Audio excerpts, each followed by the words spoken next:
Ցեղասպանության մասին վարչապետի հայտարարությունը եւ դրանից հետո այն մեծ աղմուկը, որ եկավ, որ ժխտում են։ Գլխավոր հարցը աշխարհաքաղաքականն է։ Սա մեր քաշից ծանր հարց է, որպեսզի նախ կոնցեպցիան չփոխեք, թողես կոնցեպցիան մնա, դուք շարունակեք միջազգային ճանաչումը, գրգռեք այդ 80 միլիոնոց պետությանը ձեր վրա,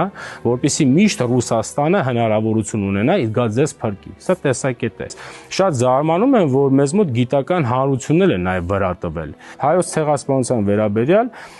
400 դոկտոր կա պաշտպանած։ Բայց այստեղ մարդը չի ասել ցեղասպանության հարցը կասկածի տակ է։ Ցեղասպանության հարցը ոչ մի կասկածի տակ չի դրվում։ Ասում է եկեք քննենք այդ ցեղասպանությունը, օրինակ ինչի է եղել։ Մեր պատմագիտական միտքը նկարագրական է, քննական չի։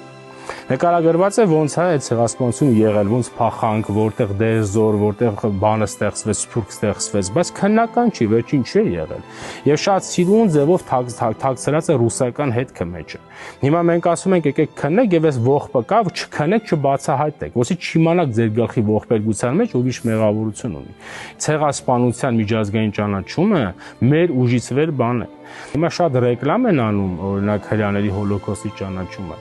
Հրեաների հոլոկոստի ճանաչումը ճանաչել են, որովհետև տարածքի հարց չկա։ Բա որ տարածքի հարցներ գերմանացիները ճանաչելու են։ Մի քանի միլիարդ դոլար կոմպենսացիա տալիս են, էլի։